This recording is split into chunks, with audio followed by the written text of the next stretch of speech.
오늘 또 한 주의 중간 지점에 수요일을 맞이해서 하나님 예배하고 또 주님의 말씀을 듣는 귀한 시간을 주심에 감사를 드립니다. 하나님, 오늘 하나님께서 주시는 그 한 말씀 또 마음에 새기고자 합니다. 우리의 찬양과 하나님을 예배하는 마음을 받으신 주님께서 우리에게 말씀하여 주시고 성령의 기름을 부으셔서 하나님 은혜가 전달되는 그런 말씀 시간 될 수 있도록 주님 도와주시옵소서. 그리고 성령께서 말씀을 깨닫게 하고 또 이 교회가 가진 이 권세를 우리가 오늘 기억하면서 함께 기도하고 뚫어 나가는 우리의 영적인 그런 밤이 것이 열리는 그런 오늘 밤이 될 수 있도록 주님 함께하여 주시기를 간절히 기도합니다. 감사드리며 예수님의 이름으로 기도드립니다. 아멘. 우리 옆에 분들하고 같이 한번 인사 한번 하겠습니다. 당신을 보니 행복합니다. 인사하겠습니다. 네, 아멘. 네. 네, 오늘은 지옥의 문을 공격하는 교회. 말씀의 제목이 좀 공격적이죠. 이게 무슨 말씀인가 한번 나누어 보도록 하겠습니다. 오늘 마태복음 16장 18절에서 19절까지 말씀입니다. 말씀이 짧기 때문에 같이 한 목소리로 한번 18, 19절 봉독하도록 하겠습니다. 시작. 또 내가 네게 이르노니 너는 베드로라. 내가 이 반석 위에 내 교회를 세우리니 음부의 권세가 이기지 못하리라. 내가 천국 열쇠를 내게 주리니 내가 땅에서 무엇이든지 매면 하늘에서도 매일 것이요 내가 땅에서 무엇이든지 풀면 하늘에서도 풀리리라 하시고. 아멘. 우리가 신앙생활을 하면서 종종 어쩌면 좀 자주 실수하면서 하는 말 중에 하나가 뭐냐면 마귀의 공격으로 인해서 교회가 무너졌다, 마귀가 내 삶을 공격해서 내 삶이 무너졌다, 이렇게 말하는 것입니다. 물론 우리가 이렇게 살다 보면 어떤 교회의 어떤 소식을 전달받을 때 교회에 어려움이 다가와서 교회가 흔들리고 또 목사님이나 장로님과 같은 교회의 중직자들이 넘어져서 교회가 큰 위기가 찾아오게 되는 경우도 우리가 종종 보게 됩니다. 그런데 우리가 이런 일이 발생할 때 이제 어떻게 생각하냐면 이러한 어려움들이 마귀의 공격 때문이다, 마귀의 공격을 막아내지 못해서 그런 것이었다, 그래서 우리가 기도해서 이겨냅시다, 이런 말을 좀 쉽게 우리가 하게 되는 것을 보게 됩니다. 또 어떤 경우에는 이 모든 게 마귀가 주는 시험이다, 이렇게 이제 표현을 하기도 합니다. 그러면서 사실 교회가 어려워지고 가정이 어려워지고 우리의 신앙의 삶이 어려워지는 것이 그 책임을 마귀에게 쉽게 돌려버리는 거예요. 그래서 모든 일의 원인과 책임을 마귀에게 전가를 하는데 나중에 극단적으로 가면 어떻게 되냐면 감기 걸리는 것도 마귀 때문이고 자동차 접촉사고가 나도 마귀 때문이다, 이렇게 하는 데까지 갈 수 있어요. 그래서 우스갯소리로 이럴 때는 마귀도 참 곤란하다, 이렇게 살 수 있습니다. 그러니까 사랑하는 여러분, 정말 교회의 어려움이 마귀의 공격 때문에 일어나는 것인가? 그래서 교회가 혼란해지고 힘겨워지는 일이 오로지 마귀의 권세에 달려있는 것인가? 오늘 이것을 우리가 한번 생각해 보고자 합니다. 결론부터 말씀드리자면 결코 그렇지 않다라는 거예요. 왜냐하면 마귀에게는 예수 그리스도를 머리로 하고 있는 이 교회를 공격할 힘이 없다라고 성경은 말씀합니다. 이것이 성경의 가르침이고 우리가 전파하고 받아들인 복음의 메시지라는 거예요. 이미 예수님께서 십자가에서 모든 것을 다 이루셨을 때 마귀의 권세는 완전히 짓밟혀서 패배하고 말았다. 그것이 성경이 우리에게 선포하고 있는 바입니다. 그러니까 마귀의 권세는 이미 무너졌고 교회는 그 어떤 마귀의 공격으로 인해서 흔들리거나 하는 그러한 정체성을 가진 단체가 아니라는 것을 성경은 말씀하고 있는 것이죠. 물론 예수님께서 다시 오실 그 재림의 때까지 우리가 이제 성화의 과정을 걸으면서 성도의 순결성을 하나님께서 그것을 이제 확장시키고 성도가 그런 합당한 삶을 살게 하기 위해서 어떤 마귀의 일을 하나님께서 허용하신 것은 사실입니다. 이 땅에서 그런 것이 있죠. 그래서 우리가 신앙의 정결함을 그렇게 유지하게 하시는 것은 사실이지만 그렇다고 해서 하나님께서 마귀에게 어떤 일의 책임을 묻지 않으신다라는 것을 우리가 알아야 되는 거예요. 무슨 말이냐 하면 성경은 철저하게 죄의 책임을 그 죄를 지은 사람에게 찾고 있다는 것입니다.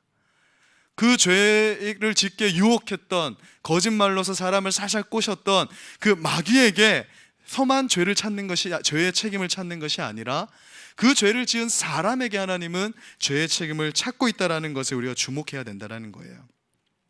만약 우리 죄의 책임이 마귀가 우리를 꼬셔서, 마귀가 우리를 공격해서 그것으로 끝나는 것이라면 우리는 우리 죄로 인한 책임을 질 필요가 없을 거예요. 마귀만 지옥 가면 끝나는 것입니다. 그리고 그렇게 되면 예수님께서 우리 죄를 대신해서 십자가를 지실 일도 필요가 없어지는 거예요. 분명한 것은 우리 죄에 대한 책임을 하나님은 우리에게 묻고 있다는 사실입니다. 그래서 우리가 고린도 교회를 보게 되면요, 고린도 교회에 숱한 문제들이 있었습니다. 그러니까 이 지상의 교회가 가질 수 있는 거의 대부분의 문제를 이 고린도 교회가 가지고 있었는데요, 사도 바울은 그 문제를 마귀와 악한 영들에게서만 찾지를 않는다라는 거예요. 그 고린도 교회의 문제에 대해서 사도 바울은 오히려 사랑 없이 행하는 그 성도들을 향해서 찾고 있고 책임을 묻고 있습니다.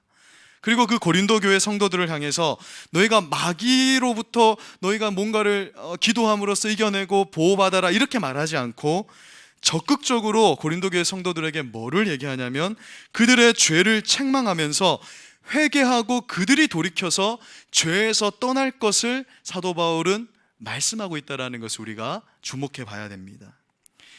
오늘 우리는 본문 말씀을 통해서 교회의 정체성, 교회가 가진 권세에 대해서 이야기를 하고자 해요.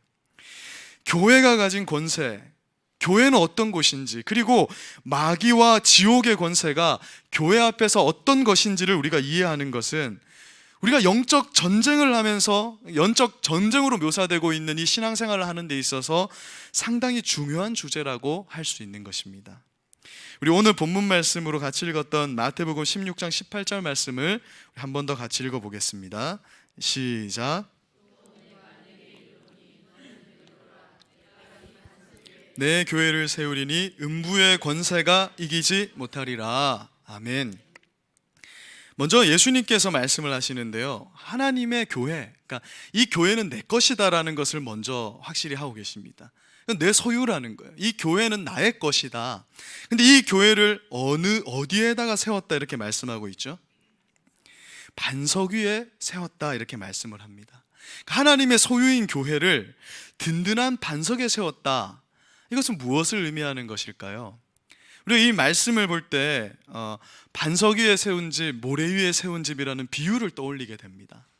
예수님께서 그 비유에서 뭐라고 말씀하시냐면 모래 위에 지은 집과는 달리 반석 위에 지은 집은 바람이 불고 태풍이 와도 비바람이 몰아친다 해도 그 집은 어떻다라고 말씀하시죠? 흔들릴 수 없다라고 말씀을 하시지 않습니까? 그러니까 반석 위에 예수님께서 교회를 세우겠다, 내 교회를 아무 때나 모래 위에 기초가 튼튼하지 않은 곳에 세우겠다라는 것이 아니라 반석 위에 교회를 세웠다라는 것은 어떤 외부의 공격과 어떤 환경적인 그런 어떤 어려움으로 교회는 흔들릴 수 없는 곳이다라는 것을 밝혀주고 계신 거예요. 즉 교회는 반석 위에 세워져 있기 때문에 어떤 외부적인 세력이 공격한다고 해서 무너질 수 있는 곳이 아니라는 것입니다. 그래서 음부의 권세가 감히 이기지 못하는 거예요. 여기서 말하는 이 음부의 권세는 지옥의 권세, 마귀의 권세라고 할 수 있는 것이죠. 그런데 그 권세가 절대 교회를 흔들 수 없는 것이다, 그렇게 말씀합니다. 우리가 소속하고 있는 이 지상의 교회, 이 경주선교교회, 경주선교교회뿐만 아니라 금장교회, 경주제일교회, 이런 모든 지상의 교회들은 지옥의 권세와 연결되어 있는 곳이 아니라는 거예요. 이 교회는 어디와 연결되어 있냐면 하늘과 관계되어 있다, 그렇게 말씀하는 것입니다.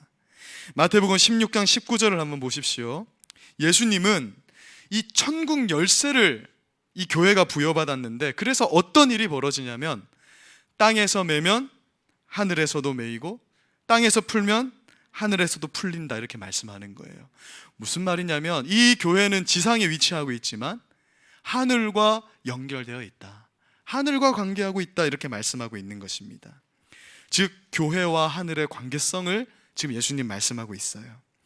교회는 하늘과 관련되어 있습니다. 그래서 지옥 권세의 영향 아래에 교회는 있을 수 없는 거예요. 우리가 너무나 쉽게 마귀가 공격해서 교회가 흔들린다라는 이런 말을 의미상으로는 통할 수 있는 말일 수 있겠지만 이 성경적 원리상으로 그러한 말은 통용될 수 없는 것이다라고 말씀하는 거예요. 교회의 머리는 예수 그리스도이시고 그래서 교회는 하늘에 속한 기관이라는 것입니다. 하늘과 관계되어 있는 이 교회를 지옥의 권세는 절대 공격할 수 없어요. 교회뿐만 아니라 우리 개개인의 가정, 우리의 삶 자체를 마귀가 쥐어 흔들 수 없다라고 말씀하고 있는 것입니다. 이처럼 하늘과 관계되어 있는 교회는 하나님의 주권에 있는 것이죠. 그래서 타락하여서 결국에는 완전히 멸망당할 그 마귀의 권세가 흔든다고 해서 이 교회는 흔들릴 수가 없다. 하나님의 주권이 마귀가 흔든다고 해서 흔들릴 수 없는 것처럼 하나님을 주인으로 왕으로 섬기고 있는 이 교회는 결코 흔들릴 수 없다. 그것이 바로 교회가 가진 권세이고 정체성이고 하나님 이 교회에 우리가 속해 있는 이 성도들의 권세이자 자격이고 정체성이라고 말씀하고 있는 거예요. 오늘 본문 말씀인 이 마태복음 16장 18절을 보면 음부의 권세 이렇게 말씀하고 있습니다. 근데 이 음부의 권세라는 것을 이 직역을 하면 어떻게 되냐면 지옥의 문이라는 의미가 됩니다. 그러니까 문이라는 말을 권세로 번역을 해놓은 거예요. 그래서 원어 성경에서는 이 음부의 권세가 어떻게 되어 있냐면 필라이 하두 이렇게 되어 있습니다. 그러니까 필라이라는 건 뭐냐면 필레인데 이게 문이에요. 그리고 하두는 하데스의 복수형입니다. 그러니까 지옥들 이런 뜻이 되는 거예요. 그러니까 이 말은 무슨 말이냐면 지옥의 문, 영어로 우리가 자주 쓰는 헬게이트 이런 거 쓰잖아요. 지옥문이라는 의미가 되는 것입니다. 그래서 마태복음 이 16장 18절을 다시 번역하면 이렇게 됩니다. 이 반석 위에, 이 든든한 반석 위에 내가 소유하고 있는 이 교회를 세울 것인데 지옥의 문들이 교회를 당해내지 못할 것이다. 이런 의미가 되는 거예요. 여러분, 고대 사회에서 문은 도성에서 가장 약한 곳입니다. 그러니까 이제 고대 사회에서 전쟁을 할 때 여러분 이제 이 성벽을 한번 떠올려 보세요. 정말 멋지게 정말 든든하게 돌로 쌓아놓은 그 성벽 가운데 전쟁을 할 때 전쟁을 공격하는 자들이 어디를 함락하면 그 전쟁에서 승리할 수 있냐면 문을 함락하면 승리할 수 있는 것입니다. 왜냐하면 도성에서 가장 약한 곳이 어디냐면 문이거든요. 열고 닫히는 곳이니까. 그래서 거기를 그냥 부수고, 우리 반지의 제왕이나 사극 같은 데서 전쟁 씬을 한번 생각해 보세요. 문을 막 이런 나무를 가지고 문을 막 부수려고 막 하잖아요. 그러니까 문이 함락당하면 그 도성은 그냥 다 뚫리게 되는 것입니다. 그대로 함락되는 것이죠. 그런데 하나님께서 이 교회와 성도들에게 어떤 권세를 주셨다라고 말하는데 그 권세가 뭐냐면 지옥의 문을 차지하게 하겠다라는 거예요. 창세기 22장 17절 말씀, 아브라함에게 복을 주시면서 하나님 이런 말씀을 하십니다. 17절 말씀 같이 한번 읽어보겠습니다. 시작. 하늘의 별과 같고 바닷가의 모래와 같게 하리니 내 씨가 그 대적의 성문을 차지하리라. 하나님께서 아브라함에게 복을 주면서 내 씨가 크게 번성한다라고 말씀합니다. 근데 여기서 말하는 씨는 유대인들을 말하는 것이 아니고 갈라디아서 3장 16절에서 보면 사도 바울이 아브라함의 씨는, 그러니까 씨들이라고 하지 않고 왜 씨, 단수, 그러니까 이건 하나라는 거예요. 왜 씨라고 하냐 말씀하면서 이 아브라함의 씨는 결론적으로 예수 그리스도다, 이렇게 우리에게 성경을 해석해 주고 있습니다. 그래서 이 말씀은 뭐냐 하면 이 예수 그리스도께서 무언가를 차지한다. 창세기 22장 17절로 다시 돌아가면 이 씨가 뭔가를 차지한다 이렇게 말씀을 하는데 그 차지하는 게 뭐라고 말씀하시는 거죠? 대적의 문을 차지한다. 마귀의 성문, 그들이 막고 있는 그 문을 차지하게 할 것이다. 그렇게 말씀하고 있는 거예요. 창세기 24장 60절도 한번 같이 읽어보겠습니다. 시작. 리브가에게 축복하여 이르되 우리 누이여 너는 천만인의 어머니가 될지어다. 내 씨로 그 원수의 성문을 얻게 할지어다. 이렇게 말씀하는데 이게 뭐냐면 이삭에게 시집을 갑니다. 한 번도 본 적도 없는 이삭에게 시집을 가는 리브가에게 그 형제들, 뭐 오빠와 남동생들이겠죠. 그들이 리브가에 축복을 하면서 이런 말을 하면서 너로부터 나오게 되는 씨가 원수의 성문을 얻게 될 것이다, 이렇게 축복을 해요. 근데 아시다시피 리브가는 야곱을 낳고 야곱의 후손으로 오시는 이가 누구시죠? 바로 예수 그리스도 아닙니까? 이 말은 무슨 말이냐면 아브라함으로부터 흘러내려오는 이 축복의 물줄기로 나시는 이이신 예수님께서는 원수의 성문을 차지하게 된다라는 의미로 확장이 되는 거예요. 그래서 성경에서는 뭐라고 말씀하냐면 지옥은 교회를 공격하는 곳으로 절대 묘사하지 않습니다. 지옥의 권세는 교회를 공격하는 것이 아니고요, 오히려 이제 우리가 여기서 이제 오늘 이것 하나를 딱 가지고 가셔야 되는 거예요. 오히려 지옥은 어떤 곳이냐면 자기 문을 굳게 걸어 잠그고 있는 거예요. 그리고 자기 세력에 있는 자들을 하나님의 사람들이 와서 끄집어낼까 봐 문을 굳게 닫고 벌벌벌 떨고 있는 것으로 묘사하고 있는 것입니다.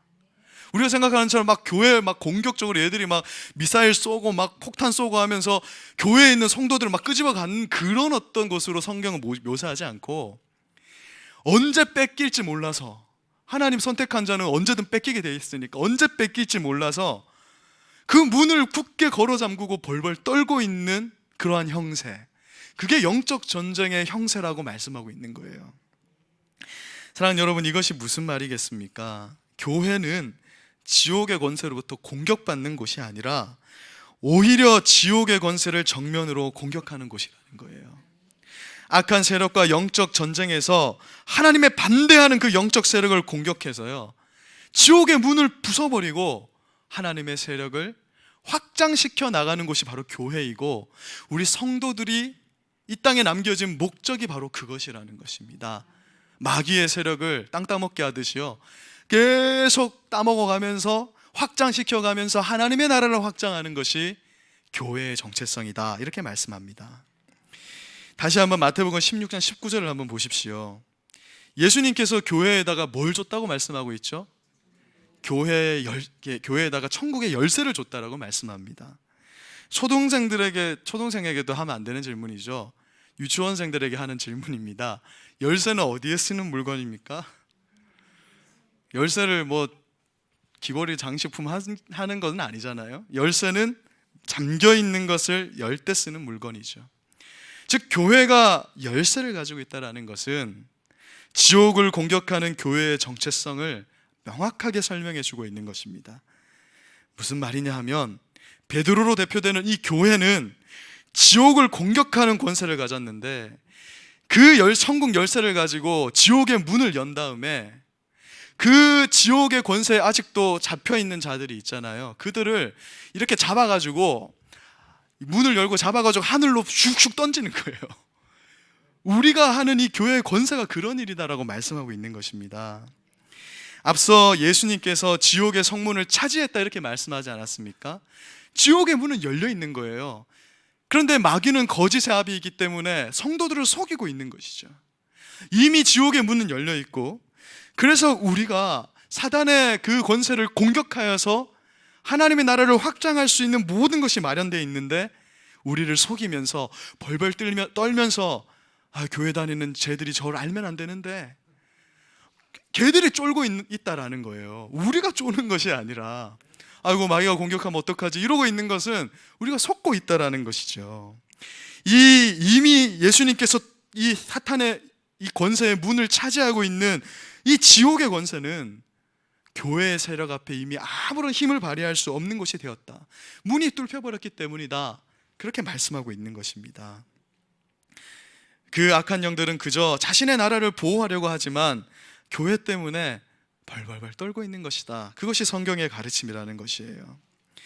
그런데도 우리가 자칫 이 신약 시대를 살고 있는, 그러니까 예수님께서 이미 승리하신 이 신약 시대를 살고 있으면서도 우리가 가진 이 권세를 상실해버리고 마귀와 악한 영들의 존재를 아주 무섭고 강력한 존재라고 생각한다면 우리가 그것을 어떻게 표현하냐면 마귀에게 패배하며 살아간다 이렇게 표현을 하는 것입니다. 실상은 패배한 것이 아닌데 그렇다라는 것이죠. 우리가 이제 일본의 그 압제로부터 벗어났을 때 뭐 오늘날처럼 네이버나 다음이 있는 것이 아니기 때문에 이런 시골에는 조선이 독립한지를 모르는 거예요. 그러니까 일본 사람들이 막 자기 재산을 다 정리하고 일본으로 막 빠져나가는데 저 사람들 왜 가지? 이렇게 하는 데가 많았다라고 하거든요. 이미 승리했는데 아직 소식이 전달되지 않으면 우리는 우리의 권세를 마음껏 활용할 수가 없게 되는 것처럼, 마귀의 권세는 이미 실패하였고 패배하였는데 우리가 우리의 이 정체성을 확인하지 않으면 우리는 마귀에게 속게 되는 것이고, 그렇게 되면 교회는 공격하는 교회로서의 그 본질적 속성을 잃어버리게 된다, 그렇게 우리가 생각할 수 있는 것입니다. 사랑하는 여러분, 교회의 본질은 그래서 지옥의 문을 박살내는 데 있는 거예요. 교회의 사명은 지옥의 문을 박살내서 마귀의 권세 아래에 놓여 있는 사람들을 하나님의 나라로 끄집어내는 데에 있는 것입니다. 그래서 교회는 공격하는 곳이라는 거예요. 사탄의 어둠과 사탄의 그 왕국, 그 대문을 깨트려서 그 안으로 공격해 들어가는 것입니다. 우리가 기도할 때, 우리가 전도할 때 우리의 거룩하고 경건한 삶으로 예수 그리스도를 삶으로 나타낼 때 지옥의 세력은 무너져 내려가게 된다, 그렇게 말씀하는 것입니다. 그러니 누가 떨겠습니까? 우리가 떨고 있어서는 안 된다라는 것이죠. 지금 마귀는 자기 것, 이제 가진 것 얼마 없는데 그것 뺏길까 봐 벌벌 떨고 있는 것이 우리 영적 전쟁의 형세다, 이렇게 말씀하고 있습니다. 이렇게 우리는 교회의 본질을 깨닫고 교회의 개념을 바꿔 나가야 되는 거예요. 예수 그리스도를 머리로 하고 있는 교회의 권세는 이처럼 어마어마한 것입니다. 교회는 그 영역을 땅끝까지 꾸준히 확장해 나가야 되는 그런 사명을 가지고 있는 거예요. 우리가 기도하고 우리가 복음을 선포하고요, 그렇게 할 때 어떤 일이 벌어지냐면 성경의 약속대로, 또한 예수님께서 이미 승리하시고 약속하고 계신 것처럼 죽었던 영혼들이 하나님께로 돌아오게 되는 것입니다. 우리가 깨어서 기도하고 복음을 증거하게 되면 귀신에 묶여있는 자들이 자유함을 얻게 되는 거예요.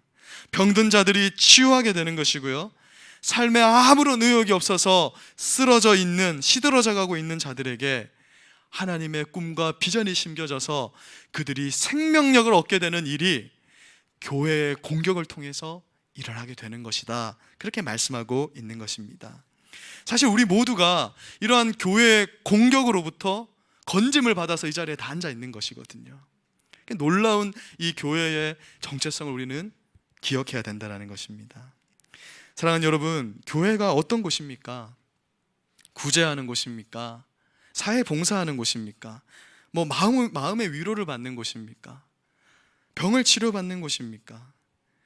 그런 것은 세상의 단체들도 할 수 있는 거예요. 세상의 기관들도 할 수 있는 것이죠. 그것은 교회의 1차적 기능이 아닙니다. 지옥의 권세를 무너뜨려서 하나님을 모르는 자들에게 하나님을 전하고 하나님의 나라를 확장해 나가는 것이 교회의 1차적 기능, 하나님이 교회에 두신 꿈이라는 사실을 우리가 오늘 말씀을 통해서 한번 되새겨야겠습니다. 그래서 교회는 실패와 패배가 없는 거예요. 그 과정은 험난할 수 있고요, 인간의 이해를 뛰어넘는 것일 수도 있지만 궁극에는 승리를 보장받고 있는 것이 바로 교회의 영적 전쟁입니다. 그런데 지옥의 문을 공격하는 교회의 공격성이 세상 나라의 공격성과는 전혀 다르다라는 것을 우리가 오늘 같이 기억을 해야 돼요. 분명 교회는 지옥의 문을 공격합니다. 그런데 그 공격성은 세상 나라들이 서로 전쟁하는 것처럼 파괴적이고 권력적이지 않는 거예요. 교회의 머리 되시는 예수님께서 십자가 사역을 통해서 보여주셨던 것처럼 이 교회의 공격성은 어떤 특징을 가지고 있냐면 순종적이고 겸손하고 희생적인 특징을 가지고 있는 거예요. 그래서 우리가 볼 때에는 미련해 보이고 약해 보이는 것입니다. 우리가 막 기도를 하고 전도를 하잖아요. 붕어빵을 나눠주는 게 공격적으로 보이십니까? 우리가 여기 모여가지고요, 세상하고는 단절돼가지고 여기서 막 주여 하고 기도하는 게 그게 공격적으로 보이십니까? 그렇지 않다라는 거예요. 사도 바울의 사역이 그러했습니다. 그는 지중해 전역에 유럽 지역에 교회를 막 세워가면서 교회의 권세를 무너뜨렸잖아요. 그래서 사도 바울이 가는 곳마다 지옥의 권세가 무너지고 하나님의 나라가 확장돼 갔습니다. 그러나 그의 공격적인 사역은 예수님과 같이 사랑과 겸손과 희생으로 이루어졌잖아요. 지옥의 문을 공격하면서도 때로는 억울하게 옥에 갇히게 됩니다. 지옥의 문을 공격하는데 사람들에게 배척을 당하는 거예요. 지옥의 문을 공격하는데 매를 맞고 여러 번 죽을 고비를 넘기게 되는 게 사도 바울의 사역이었습니다. 그래서 바울의 사역은 사람의 눈으로 볼 때 전혀 공격적이거나 멋지게 보이지 않는 거예요. 이것이 바로 십자가의 신비입니다. 지는 것 같은데 이기는 거예요. 참고 견디고 인내하는데 승리하는 것입니다. 실패한 것처럼 보였던 바울의 사역이요, 결국 로마 제국을 무너뜨리고 이 한국 땅까지 이 이방의 빛이 되어서 복음이 전해져서 우리가 이곳에서 하나님을 찬양하고 있는 데까지 이르지 않았습니까? 결국 하나님의 그 사도 바울의 사역이 승리하였다라는 것을 우리가 경험하고 있다라는 거예요. 이것이 바로 교회가 가진 공격성의 특징이라는 것입니다. 제가 짐 엘리엇 선교사님의 실화를 나누면서 말씀을 좀 마무리할까 하는데요, 이 사진에 보이는 분이 짐 엘리엇이라는 분이십니다. 그 옆에 있는 분은 엘리자베스 엘리엇, 이분의 부인이 되시고요. 이 짐 엘리엇은 미국 포틀랜드 태생으로 휘튼 대학교를 수석으로 졸업하는 그런 인재였다라고 전해지고 있습니다. 또한 그 레슬링 선수였는데요, 챔피언을 하는, 그러니까 이제 정말 무와 문을 겸비한 그런 재능을 가진 그런 분이셨어요. 그러면서도 어릴 때부터 신앙이 깊었기 때문에 엘리엇의 친구들은 그가 수석으로 졸업할 때 다 이렇게 생각했다고 합니다. 이런 인재가 미국 교회의 개척을 위해서 정말 아름답게 사용됐으면 좋겠다. 그러니까 이 정도 훌륭한 사람은 좀 학자로 막 걷고 이래야 될 것 같잖아요. 근데 그렇게 이제 다들 생각을 했다라고 합니다. 그러나 그는 사람들의 기대와는 달리 오랫동안 하나님의 뜻을 위해서 기도하는 자였다라고 전해집니다. 그래서 그는 어떤 사람은 복음을 2번 듣는데 어떤 사람은 복음을 한 번도 듣지 못하는가, 이런 의문을 가지고 그리스도의 복음을 한 번도 전해 듣지 못한 아우카 부족을 향해서 그의 아내와 4명의 친구들과 함께 에콰도르 선교사로 나가게 되는 거예요. 한 장 넘겨주시겠습니까? 이 4명의 친구들과 함께 이제 떠나게 되는데요, 이들의 나이가 29살, 그 언저리인 사람들입니다. 에콰도르에서 아쿠아 부족에게 나갈 준비를 하면서 이제 부인과 약혼도 하고요. 그러다가 짐 엘리엇이 기회가 왔을 때 이 친구 4명과 함께 지체 없이 아우카 부족이라는 곳을 향해서 나아가게 됩니다. 그들에게 복음을 전하기 위해서 배를 타고 가는데 해변에 도착하자, 그들이 복음을 전하려고 했는데 도착하자마자 어떤 일이 벌어지게 되냐면, 그들이 그렇게 몇 년간 준비하고 마음을 들여서 복음을 증거하려 하고 하는 그 복음은 단 한 번도 전해보지 못하고 이 부족의 창 끝에, 그리고 도끼와 창 끝에 그대로 해변가에서 순교를 하게 됩니다. 복음을 전하지 못한 거예요. 그래서 창끝이라는 영화가 있습니다. 나중에 한번 보시면 유튜브 같은 데는 아마 무료로 아마 되어 있을 겁니다. 그런데 이제 중요한 것은 그들에게 권총이 다 있었다는 거예요. 저들은 뭐 창을 들고 있으니까 권총을 가지고 충분히 그들의 신변을 보호할 수 있었을 텐데, 그러나 그들은 예수님께서 그러하셨던 것처럼 그들에게 무력으로 대항하지 않고 그냥 사랑과 순종으로 도살장에 끌려가는 어린 양과 같이 순순히 죽음을 선택하게 됩니다. 이때 짐 엘리엇의 나이가 아까 말씀드린 것처럼 29살이고 그 부인은 20대 초반이에요. 그랬기에 이 미국이 이제 뭐 기독교 국가 뭐 비슷한 그런 국가니까 그때만 해도 라이프지와 타임지와 같은 미국의 언론사에서 이 내용을 대서특필하게 됩니다. 어떻게 타이틀을 다냐면 이 얼마나 불필요한 낭비인가라는 제목으로 기사를 쓰게 돼요. 무슨 말이냐면 이렇게 장래가 촉망되는 젊은이들이 도대체 무엇 때문에 멀리 아우카까지 가서 제대로 일도 하지 못하고 개죽음을 당하게 되는가, 이런 기사로 제목을 쓰게 되면서요, 많은 사람들이 그들의 죽음은 헛되다, 거봐라 선교도 마귀의 세력이 좀 없는 곳 이런 데 가야지, 아마 이런 생각들을 많이 했던 것 같아요. 마귀의 이 세력에 저들은 집어삼킴을 당하고 말았다. 어쩌면 악한 영들도 이번만은 자신들이 승리했다라고 생각했을지 모르겠습니다.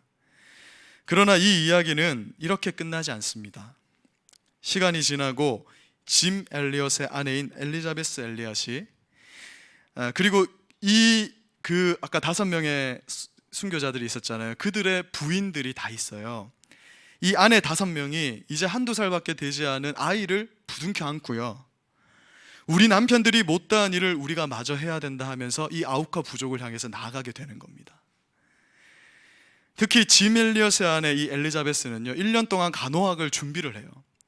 간호 준비를 해서 훈련을 받은 다음에 이 아우카 부족에게 가서 아픈 사람들을 돌보는 사역을 하게 됩니다. 근데 이들은 어떻게 살아남게 되냐면, 다행스럽게도 아우카 부족에게는 어떤 법이 있냐면 여자는 건들지 않는다, 이런 법이 있는 거예요. 연약한 여자는 공격하지 않는다. 그래서 다행스럽게 해침을 당하지 않는데, 그걸 전혀 모르고 갔는데 그러한 일이 일어나게 되고, 이 엘리자베스는 남편을 죽인 그 원수와 같은 부족을 위해서 여러 해 동안 사랑으로 헌신을 하게 됩니다. 그러던 어느 날 이 아우카족의 추장이 너무 신기하잖아요. 도대체 이 여인들은 뭐길래 이곳에 와서 이렇게 사역을 하고 있는가? 그래서 엘리자베스에게 이렇게 질문을 합니다. 당신은 누구이고 우리를 위해서 이렇게 애써서 수고하는 이유가 무엇입니까? 이렇게 질문을 할 때, 그때야 엘리자베스가 이렇게 대답을 합니다. 나는 5년 전에 당신들이 해변가에서 죽인 그 남자의 아내입니다. 그러나 하나님의 사랑 때문에 나는 여기에 오게 되었습니다. 이렇게 전하는 거예요. 그 자리에서 추장이 감동을 받아서 예수님을 영접하고, 이게 부족이기 때문에 추장이 개종을 해버리니까 이런 일이 이제 선교사에 이렇게 남아있는, 선교 역사에 남아있는 것인데, 온 부족이 그냥 예수님을 믿는 역사가 일어나게 된 거예요. 여러분들이 잘 아시는 빌리 그레이엄 목사님의 그 집회에 이 추장이 초청을 받아서 간증을 하게 됩니다. 그때 이 추장은 이렇게 간증을 해요. 우리들은 그분들에게서 복음을 받고 하나님을 믿게 되었습니다. 그 젊은이들의 희생이 아니었다면 우리는 아직도 그렇게 살고 있었을 것입니다. 그분들의 죽음으로 인해서 우리들은 빛을 보게 되었습니다. 우리도 오래 살기를 원치 않습니다. 주님처럼, 그분들처럼 살기를 원합니다. 이렇게 간증을 했다라고 해요. 엘리엇이 29세 때 순교했는데, 그가 10년 전인 19세 때 그 일기장에 이런 글을 남겼다고 합니다. 주님, 성공하게 하소서. 높은 자리에 오르는 성공이 아니라 제 삶을 하나님을 아는 가치를 드러내는 그런 전시품이 되는 성공자로 살게 하여 주시옵소서. 하나님, 제가 감히 하나님께 기도합니다. 이 부족한 나의 나무 토막 같은 인생을 주여 불을 붙여 주시옵소서. 제가 주를 위해 탈 수 있도록 나의 삶을 주께서 소멸시켜 주시옵소서. 이 몸은 주의 것입니다. 나는 오래 사는 것을 원치 않습니다. 완전하고 풍성한 삶을 원합니다. 바로 주님과 같이. 이런 글을 19살 때 남겼다고 합니다. 사랑하는 여러분, 이것이 교회의 정체성이고 성도의 정체성입니다. 우리는 사탄의 세력 앞에서 두려워하는 자들이 아닙니다. 오히려 우리가 기도와 복음으로 무장해서 세상을 향해 나아갈 때 사탄의 세력은 무너지고, 사탄은 벌벌 떨고 있는 것이 우리가 가진 영적 전쟁의 모습이라는 것입니다. 사도 바울의 사역과 같이, 또한 이 짐 엘리엇의 사역과 같이 교회의 공격성은 세상의 것과는 달라서 당장에는 연약해 보이고 힘이 없어 보이기도 합니다. 세상의 눈으로 보면 이 교회의 공격성은 너무 어리석어 보이는 거예요. 사도 바울의 표현처럼 기도하고 전도하는 것이 뭐가 그렇게 지혜롭게 보이겠습니까? 그러나 우리가 오늘 밤 이 자리에 모여서 기도하고, 또 우리가 이 삶의 예배로 하나님의 복음을 전하고 전도할 때 인간의 눈으로는 강력해 보이지 않지만 하나님은 그것을 통해서 사탄의 세력을 무너뜨리고 거기 사로잡혀 있는 자들을 하늘로 건져 올리시는 것입니다. 그것이 오늘 교회와 우리를 위해서 하나님께서 우리에게 오늘 요구하고 계신 하나님의 메시지라는 거예요. 우리 끝으로 요한복음 16장 33절을 읽고 우리 함께 기도하도록 하겠습니다. 우리 33절 말씀 마음에 새기며 함께 읽겠습니다. 시작. 이것을 너희에게 이르는 것은 너희로 내 안에서 평안을 누리게 하려 함이라. 세상에서는 너희가 환난을 당하나 담대하라. 내가 세상을 이기었노라. 아멘. 우리가 환난을 당할 수도 있습니다. 교회의 공격은 환난을 당하는 것으로 나타납니다. 그것이 기독교의 신비이거든요. 그러나 예수님 분명히 말씀합니다. 내가 이미 세상을 이겼노라. 오늘 말씀을 붙들고 우리가 같이 기도할 때요, 이 교회의 권세를 우리가 기억하면서 오늘 같이 한번 기도했으면 좋겠고요, 이 교회의 권세를 이 성도의 권세로 그대로 가지고 와서 우리 가정과 또 우리가 속한 직장과 우리가 살고 있는 이 삶의 영역 가운데서 오늘 밤에는 같이 한번 마귀의 문을 공격하면서, 마귀의 세를 공격하면서 같이 한번 기도하시고 돌아가셨으면 좋겠습니다. 제가 기도하고요, 우리 함께 한번 기도하도록 하겠습니다.